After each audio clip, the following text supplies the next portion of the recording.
오늘 본문은 사무엘상 22장이 되겠습니다. 21장부터 시작된 도피 생활이 거의 31장까지 이어지는데요. 다윗의 이 도피기는 보통 세 단계로 우리가 나눠볼 수 있습니다. 1기는 이제 그 다윗 자택에서 이제 헤렛 수풀까지 거의 한 3년 기간의 도피 생활을 말합니다. 이때는 사울의 추적이 너무나도 맹렬하여서 도피 생활에 급급한 시기가 되겠습니다. 오늘 본문까지가 헤렛 수풀까지 본문이 이어지겠습니다. 오늘 2차 도피기는 그일라에서 황무지까지 이어지며 그때도 한 3년 기간을 의미합니다. 이때는 뭐 사울 왕을 2번 살려주기도 하고 또 황무지와 또 광야들을 다니면서 극심하게 고난을 받고 배반을 당하기도 하고 또 눈물을 흘리는 그런 아픔의 시간도 있습니다. 또 3차 도피기는 다시 블레셋 지방으로 가는데 그때는 21장의 도피 생활과는 다르게 이제는 600명의 군대를 이끌고 그 땅에 가서 이제 전략적으로 왕이 될 준비를 하게 되는 시기가 되겠습니다. 이때도 약 4년간의 기간들을 보내게 됩니다. 오늘 본문은 다윗의 1차 도피기 마지막 부분까지 해당되겠습니다. 사울이 이제 사울을 피해 도망하는 가운데 오늘 본문들을 살펴보면 크게 세 부분으로 나눠 볼 수 있겠습니다. 첫 번째로는 1절에서 5절까지는 유다 땅에 이른 다윗의 이런 리더십들이 보여지는 이런 내용들이 나오고 있습니다. 아굴람 동굴에 이제 굴에 이 그 다윗과 함께한 자들이 모이고 다윗이 이제 하나님을 바라보고 아름다운 이제 공동체를 이루어가는 내용들이 되겠고요. 6절부터 19절까지는 사울의 리더십이 보여집니다. 사울이 이제 막 불의하고 하나님을 바라보지 못하고 이제는 결국은 많은 제사장들을 그냥 죽여버리는 그런 모습들을 보면서 이제 패망해 가고 있는 사울의 리더십이 보여지고요. 또 20절부터 23절까지는 이제 그 제사장들을 다 죽일 때 한 사람 살아남아서 온 아비아달 제사장을 이제 다윗이 만나게 되고 다윗은 자신의 잘못을 시인하고 또 겸손히 그를 보호하는 겸손한 리더십이 보여지는 내용을 담고 있습니다. 오늘 본문을 살펴보면요. 1절에 들어가서 다윗이 그곳을 떠나 아굴람 굴로 도망하매라고 되어 있는데 그곳은 우리 어제까지 본 블레셋 가드입니다. 미친 척을 하고 수염에 침을 흘리고 겨우 목숨을 부지하고 떠나와서 이제 아굴람 굴로 들어왔습니다. 아굴람 굴은 지도상으로 보면 우리 지도를 좀 보여주시겠습니다. 저기 아까 말씀드린 1차 도피기는 파란색 지역이고 오늘까지의 도피가 되겠습니다. 그 다음에 2차 도피는 빨간색, 그 다음에 3차 도피가 이 보라색 지역이 되겠습니다. 다음을 보시겠습니다.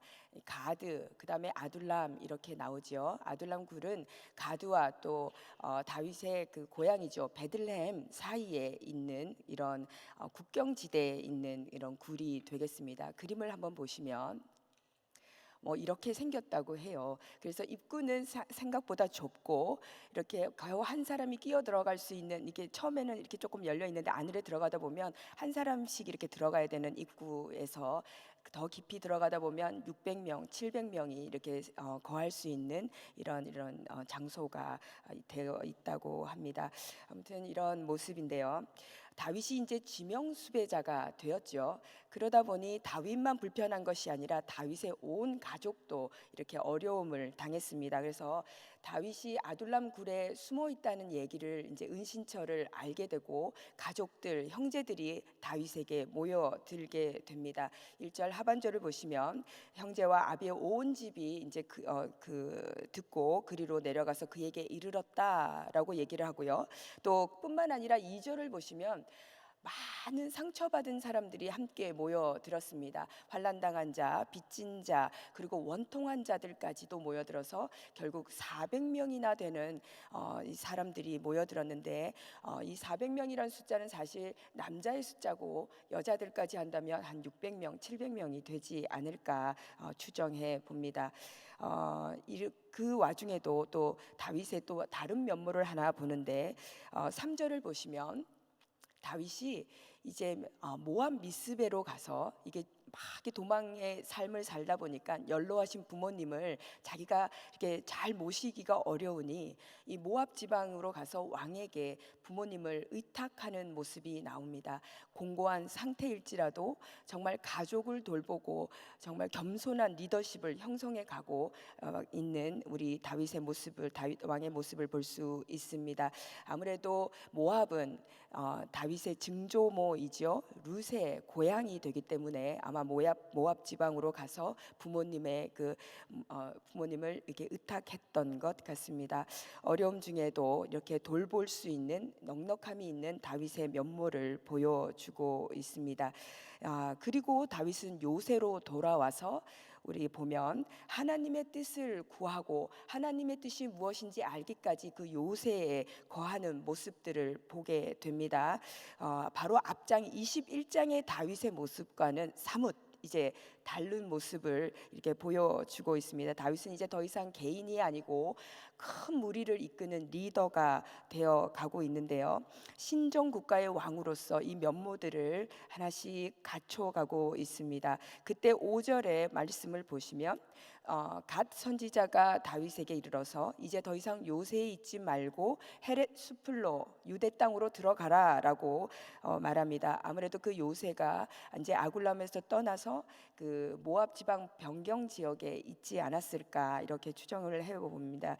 그런데 지금 상황으로는 여전히 사울이 죽일 듯이 이렇게 자신을 찾고 있고 또 많은 식솔들이 있고 그런 와중에 다시 이렇게 유다 땅으로 들어간다는 것이 좀 두렵고 무모하고 그렇게 보일 수 있는데, 이제 다윗은 자신의 생각 따라 움직이는 것이 아니라 하나님의 말씀이 선포되면 그의 순종하는 모습을 보게 됩니다. 하나님께서 이 순종의 훈련을 이렇게 시켜가고 계신 모습들을 봅니다. 이게 산전수전을 다 이렇게 겪으면서 이제 점점 하나님의 사람으로 성품으로 빚어 가시고 결국은 하나님 마음에 합한 다윗의 모습으로 만들어가는 과정입니다. 우리가 로마서 5장을 보면 환난이 있을 때 기뻐해야 될 것은 환난은 우리에게 인내를 만들고 인내는 우리에게 연단을 만들고 연단은 소망을 만든다 이렇게 했는데, 그 연단이라는 단어를 보면 이게 캐릭터라고 되어 있어서 하나님의 마음에 합한 자질, 어떤 성품 이런 것들을 의미합니다. 그래서 이런 고난의 시간들을 통해서 하나님은 나 혼자 살아가는 그런 삶이 아니라 하나님의 사람으로 그를 빚어가고 있습니다. 그래서 고난 자체가 축복일 수는 없지만 고난을 어떻게 대처하느냐에 따라서는 그것은 아름다운 결과물을 내 안에 만들어가는 귀한 시간일 줄 믿습니다. 이렇게 많은 이런 성품들이 있지만, 아름다운 성품들이 있지만 우리 교회에 특별히 하나님께서 주신 성품은 순종이 되겠습니다. 그래서 우리가 알지 못하고 또 따라가고 목사님이 말씀하면 순종하고 그렇게 왔는데 그 많은 은혜를 또 우리가 받고 축복의 통로로 이렇게 쓰임 받은 것을 우리가 알고 있습니다. 그래서 영적 선배들의 그런 굳건한 믿음 이런 것만 부러워할 것이 아니라 그들의 순종과 또 희생과 눈물의 기도와 또 그들의 발자취를 우리가 또 따라가겠다고 결단하는 저와 여러분이 되시면 좋겠습니다. 6절부터 19절까지는 다윗을 도와주었던 노베 제사장들이 이제 살육을 당하는 끔찍한 내용이 되겠습니다. 이때 사울의 모습을 보면 사울은 하나님을 전혀 두려워하지 않고 또 불의하고 불공평한 모습들을 보게 됩니다.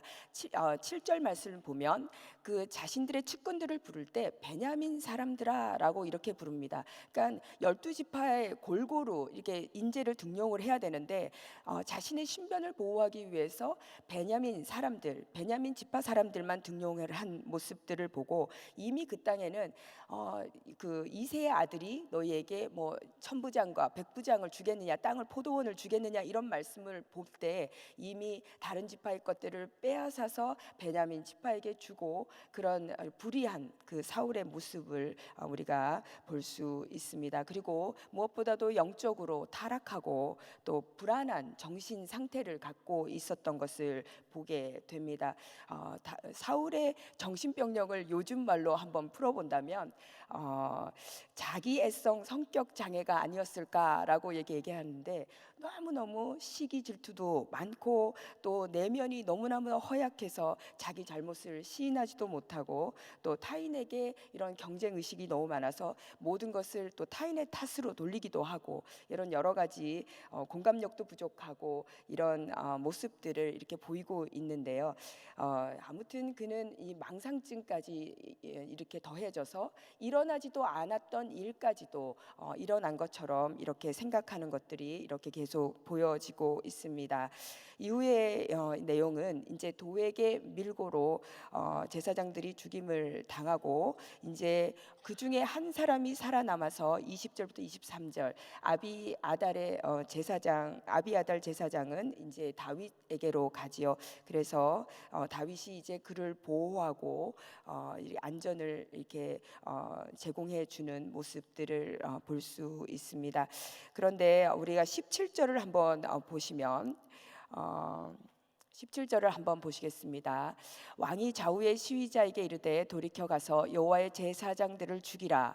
그들도 다윗과 합력하였고 또 그들이 다윗에 도망한 것을 알고도 내게 고발치 아니하였음이니라 하나 왕의 신하들이 손을 들어 여호와의 제사장들 죽이기를 싫어한지라. 이분 이런 다윗의 신하들도 제사장들을 죽이지 못해서 이렇게 멈칫하고 있는데 정말 그 사울은 얼마나 지금 이렇게 하나님을 두려워하지 않으면 이렇게 신하들만도 못한 믿음의 상태들을 보고 있는데요. 그 후에 아무도 그 제사장들을 죽이려고 하지 않으니까 결국은 밀고한 도액을 시켜서 그 제사장 85명뿐만 아니라 뭐 젖먹는 어린아이와 그 부녀자들과 또한 가축까지도 몰살시키는 이런 모습들을 보게 됩니다. 그러니까 도액의 기회주의적인 이런 사고와 또 하나님을 두려워하지 않는 처세술 그리고 그 사울의 이런 하나님을 두려워하지 않는 자기만 생각하는 잘못된 추악한 욕심이 빚어낸 비극이 되겠습니다. 하나님께서는 정말 무척 슬퍼하셨을 것 같은데 다윗도 그렇습니다. 다윗은 시편 52편에 이 도액의 밀고를 얘기를 하면서 하나님 심판하여 달라고 이렇게 간구하는 내용들을 나옵니다. 그 내용들을 더 읽어보면 갈기갈기 찢어서라는 표현까지 이렇게 나올 정도로 이렇게 심판해 달라고 악인을 심판해 달라고 간구하는 내용들이 이렇게 나오는데요.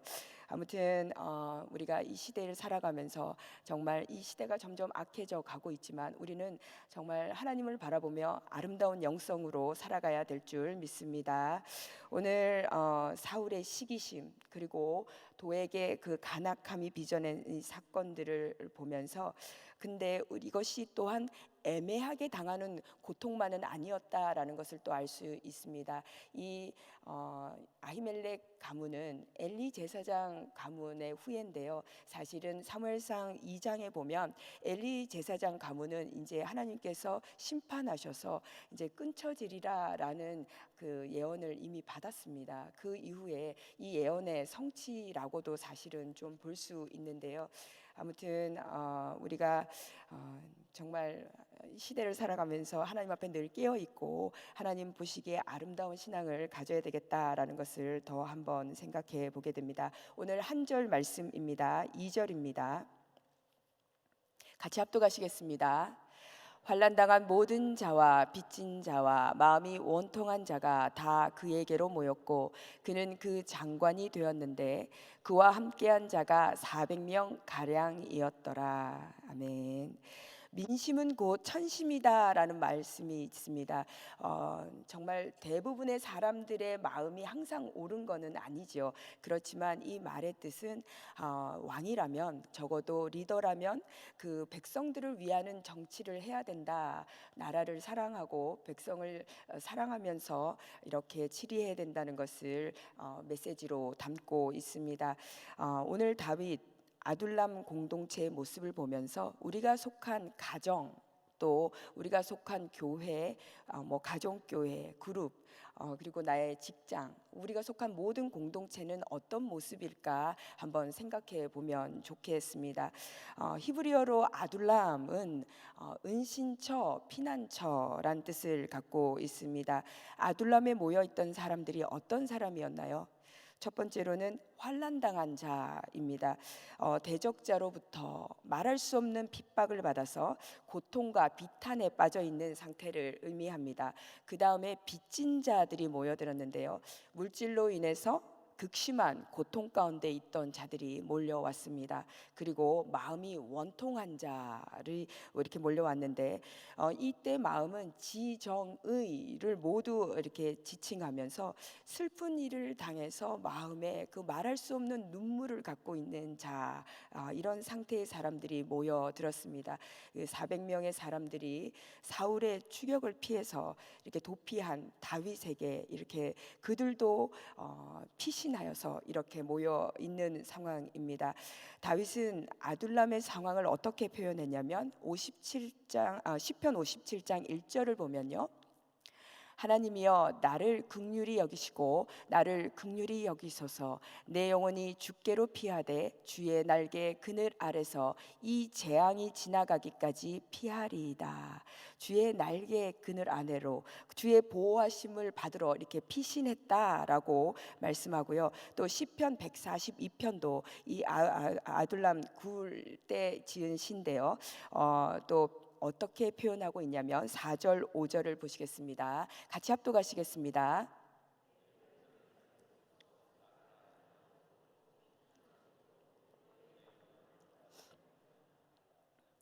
네, 여호와여 내가 주께 부르짖어 말하기를 주는 나의 피난처시요 생존 세계에서 나의 분깃이시라 하였나이다. 아무리 둘러봐도 나를 도와줄 자가 없고 앞뒤가 다 막혔고 정말 나를 위하는 사람이 아무도 없고 그런 상태임을 이렇게 고백합니다. 다윗뿐만 아니라 그곳에 모인 모든 자들이 그런 상태였다라는 것입니다. 그런데 아둘람 굴 자체가 피난처는 아니겠지요. 그곳이 왜 피난처가 되었겠습니까? 그것은 아둘람 굴 자체는 아니고 그곳에 하나님께서 계셨기 때문입니다. 그래서 이 아둘람 굴은 어떤 공동체였나 하면 피난처, 울타리 공동체였다라는 것을 말씀해 주고 있습니다.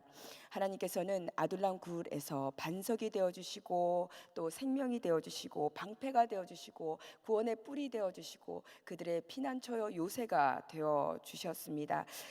또 그도 그럴 것이 또 시편 142편 1절 2절을 보면요. 그곳에서 그들이 무엇을 했나를 살펴보겠습니다. 내가 소리내어 여호와께 부르짖으며 소리내어 여호와께 간구하는도다. 내가 내 원통함을 그 앞에 토하며 내 우환을 그 앞에 진술하는도다. 그곳에 모인 사람들이 예배 공동체가 형성되었습니다. 하나님께 부르짖고 간구하고 그 원통함을 하나님 앞에 토로했다라고 얘기를 하고 있습니다. 우리가 세상에서 우리의 어려움을 자꾸 얘기하면 사람들은 힘들어하지요. 돈 받고 상담해주는 상담자들도 힘들어합니다. 그러나 우리가 매일 와서 울고 하나님 앞에 부르짖어도 하나님은 한 번도 싫다 소리를 안 하시고 더욱더 우리를 안아주시고 품어주시고 위로하시고 평안을 주시고 내가 너를 사랑한다라고 말씀해 주십니다. 그곳에서 예배 공동체 정말 피난처를 만난 그들을 통해 하나님께서 그들의 영의 눈을 조금씩 열어주셔서 그들은 정말 구원의 주를 자유를 이제 바라볼 수 있게 됩니다. 정말 애통하는 자에게는 복이 있나니 저희가 위로를 받을 것이다라고 말씀을 주셨습니다. 하나님 앞에는 정말 나오면 나올수록 더 큰 위로가 있는 줄 믿습니다. 메이플라워를 타고 온 미국에 도착한 그 청교도들은 정말 세상에 주는 어떤 이런 안위나 안락함보다는 신앙의 자유를 찾아서 하나님 품으로 피난처 삼아 이 미국 땅에 왔습니다. 올 때는 너무나도 어렵고 힘들고 1년 만에 반 이상이 죽어나가는 고통을 겪었지만 결국은 그 피난처, 주님이 우리의 피난처 되심을 아는 그 사람들을 통해 그들의 눈물의 기도를 통해서 이 미국 기독교 국가가 탄생되고 지금까지 유지해 오고 있는 줄 믿습니다. 주님의 품으로 오는 자에게는 주님께서 진정한 피난처가 되어 주십니다. 두 번째로 아둘람 공동체는 어떤 공동체였나 하면 회복과 치유 공동체가 되겠습니다. 정말 그들은 사회적으로 환난을 당하고 고통을 당하고 빚지고 그런 사람들이 모여들었는데 사회적으로 약자, 소외된 자들이라고 할 수 있습니다. 그런데 우리가 우리의 삶을 들여다보면 누구 하나 이런 것에 벗어날 수 없습니다. 누구나 마음 가운데 환난이 있고 또 재정적으로 돈이 많으나 적으나 그 무게는 다 있습니다. 그러니 빚진 자의 마음을 갖고 있고 또 마음 가운데 여러 가지로 원통하고 분통하고 이런 것을 안 겪어본 사람이 없지요. 여기서 그런데 정말 이런 우리의 인간의 연약함을 빨리 깨달을수록 우리에게는 오히려 그것이 축복이 되는 것이 빨리 깨닫고 주님 앞에 엎드릴 수 있으면 그것은 정말 우리에게 큰 아름다운 또 결실 또 열매를 안겨줄 줄 믿습니다. 다윗처럼 그곳에 가득 이렇게 상처받은 사람들이 모여들었는데 그곳에서 함께 예배 공동체를 형성하고 서로가 서로에게 버팀목이 되어주면서 그곳은 치유와 회복이 있는 공동체가 되어가고 있습니다. 우리가 집에 들어가서 마음이 편안하고 또 우리 교회에 오면 정말 마음이 푸근하고 나의 모든 상처, 눈물, 세상은 우리 그것을 알아주거나 받아주거나 하지 않지만 우리가 속해 있는 공동체는 정말 치유와 회복이 있는 공동체가 된다면 얼마나 이것이 유익하고 하나님이 기뻐하시는 공동체일까 한번 생각해 봅니다. 하나님은 우리의 상처를 싸매 주시기를 원하십니다. 우리가 회복되고 치유되기를 원하십니다. 그 눈물만 갖고 살아가기를 절대 원하지 않습니다. 우리 마음 가운데 기쁨이 충만하고 우리를 빚으실 때 축복의 통로로 삼으셨던 주님은 정말 우리가 이 땅 가운데 축복의 통로, 우리를 만나는 사람들이 복을 받는 그런 축복의 통로로 정말 일어나고 강건해지기를 주님이 원하고 계십니다. 헨리 나우엔의 상처 입은 치유자라는 책이 있는데요. 이것을 보면 정말 상처는 그냥 외관적인 상처뿐만이 아니라 정말 내면의 영혼의 상처까지도 다 치유가 되어야 되는 것이라 이렇게 표현을 하고 자신이 고통을 겪고 아픔을 겪은 사람만이 결국은 그 다른 사람의 아픔을 치유할 수 있다라는 말씀을 하고 있습니다. 이렇게 아프고 어려웠던 사람들이 아둘람 굴에 모여서 함께 서로 사랑하고 아름다운 공동체를 형성할 때 그들은 치유되고 서서히 회복되고 또 부흥을 경험하고 있습니다. 이런 치유와 회복이 선포될 때 가장 중요한 것은 복음입니다. 복음이 없이는 우리가 육신의 것으로 채울 수 없고 그냥 혼적인 것으로 채울 수 없습니다. 진정한 회복은 복음으로만이 치유될 수 있음을 우리가 고백합니다. 그래서 가정에서도 말씀으로 하나 되고 또 우리가 있는 직장에서도 복음으로 또 우리가 하나가 될 수 있다면 얼마나 좋겠습니까? 그래서 우리 여러분이 속한 모든 공동체에서 치유와 회복이 있는 공동체로 만들어 가시기를 축복합니다. 그리고 세 번째로는 아둘람 공동체는 소명 공동체였다라고 말씀하고 있습니다. 그냥 우리들끼리 좋사오니 우리들끼리 재밌게 지내자 이것이 아니라 하나님께서 만나 주시고 회복을 주시고 치유를 주셨으니 이제는 밖으로 나가는 공동체가 되겠습니다. 선지자 갓이 와서 그 요새에만 머물지 말고 헤렛 숲을 유대 땅으로 유다 땅으로 들어가라라고 말씀을 주셨을 때 눈에 보기에는 안전해 보이지 않지만 사명이기에 갑니다. 유다 땅은 사명이 있는 곳이기 때문입니다. 치유와 회복을 경험한 사람들은 이제 우리의 소명, 하나님의 부르신 사명 따라 살아가야 되는 사람임을 고백합니다. 시편 57편을 보시면 이제 마지막 부분에서 다윗은 어떤 고백을 하고 있는지 우리 같이 합독을 하시겠습니다. 7절에서 9절입니다. 하나님이여, 내 마음이 확정되었고 내 마음이 확정되었사오니 내가 노래하고 내가 찬송하리이다. 내 영광아 깰지어다. 비파야 수구마 깰지어다. 내가 새벽을 깨우리로다. 주여, 내가 만민 중에서 주께 감사하오며 열방 중에서 주를 찬송하리이다. 아멘. 이제 앞으로 모든 열방 가운데 주를 선포하고 주를 찬양하겠다고 고백하고 마음의 믿음의 결단을 선포합니다. 예수 그리스도의 십자가 희생을 받고 예수 안에서 우리가 치유되고 회복된 우리 모두는 이제 전도자요 선교하는 정말 주님의 사람, 복음을 든 자로 우리는 일어나야 될 줄 믿습니다. 환난 당하고 빚지고 마음이 원통함으로 고통하던 자들이 또 우리를 만나서 우리가 또 축복의 통로가 되어서 또 그들도 이 다윗처럼 이 아둘람 굴에 모여든 사람들처럼 이렇게 변화되고 치유될 수 있다면 그것이 주님이 우리를 부르신 소명이 아닐까 생각해 봅니다. 이 하루도 그런 축복된 하나님의 백성으로 살아가는 저와 여러분이 되시기를 축복합니다. 기도하겠습니다.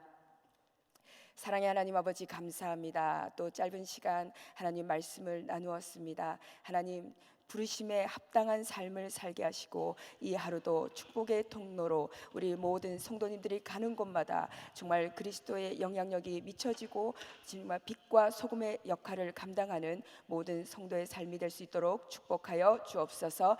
감사드리오며 예수님의 존귀하신 이름으로 기도드렸습니다. 아멘. 아멘.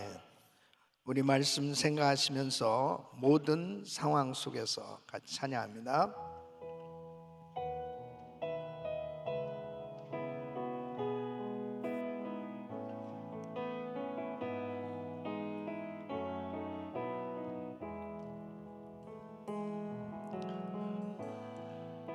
모든 상황 속에서 주를 찬양할지라.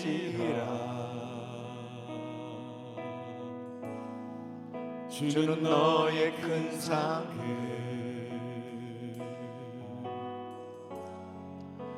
큰 도움이시라.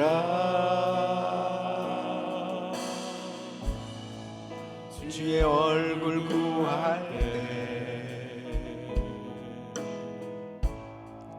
주의 영을 부사 크신 사랑 안에서 주를 보게 하소서. 주를 보게 하소서. 두 손을 높이 드시고 내 영혼이 확정되고 확정되어 싸우니 믿음에 눈들어 주를 바라봅니다. 내 영혼이 확정되고 확정되어 싸우니 믿음에 눈들어 주를 바라봅니다. 주를 찬양할 때 주의 나라 이미 임했네. 주의 영원한 나라 보게 하소서. 내 영혼이 확정되고 확정되어 싸우니 믿음에 눈들어 주를 바라봅니다.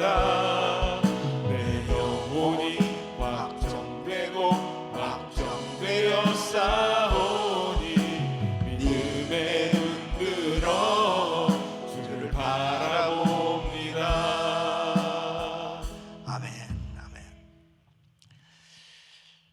우리가 신앙생활 하면서 어떤 지도자를 만나느냐, 이 영적인 멘토를 만나느냐, 너무너무 중요한 것입니다. 실제로 보면 오늘 이 본문 말씀에서도 사울을 따르는 사람과 다윗을 따르는 사람의 그 공동체는 나중에 보면 어마어마한 그 결과가 나타나는 걸 보게 됩니다.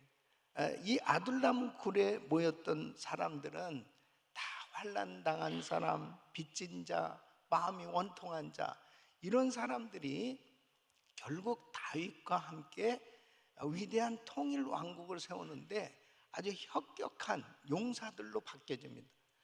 이 사람들의 면모를 보면 정말 쓸모있는 사람들이 없는 것처럼 마음이 원통하고 빚진 자로 환난당한 사람으로 그렇게 초라하고 힘들고 어려운 사람들이었는데 다윗을 만나서 함께 이제 회복되어지고 비전을 가지니까 통일 왕국을 세우는 모든 지도자들이 여기서 다 나왔어요.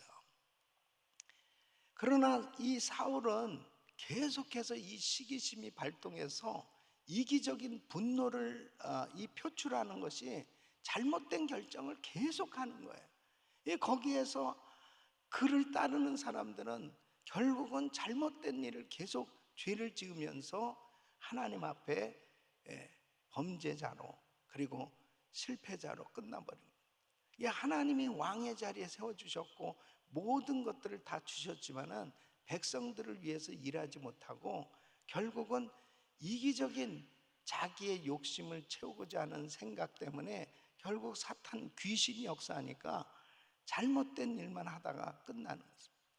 그래서 우리는 나라의 대통령을 위해서 기도해야 되는 것입니다. 그래서 교회의 담임 목사님을 위해서 기도해야 되는 것입니다. 그리고 가정의 제사장인 이 부모 얼마나 중요한지 모릅니다. 우리 가정에 우리 자녀들이 뭘 보고 자라겠어요? 우리 엄마 아빠가 어떤 모습인가, 그 가장 큰 영향을 끼치는 겁니다. 진짜 제자를 만드는 것은 내 자녀들을 진짜 제자를 만들어야 되는 거예요. 아둘람 굴에서 같이 이 모인 사람들이 너무너무 힘든 사람들만 모였는데 환경이 바뀌어진 것도 하나도 없죠. 너무 힘든 가운데 또 계속 방황할 수밖에 없는 사람들이 다윗을 통해서 회복의 은혜를 받으니까, 그리고 비전을 받으니까 용사가 됐다니까요. 여러분, 교회가 그래서 중요한 것입니다. 마태복음 11장 28절 수고하고 무거운 짐진 다 내게로 오라 내가 너희를 쉬게 하리라.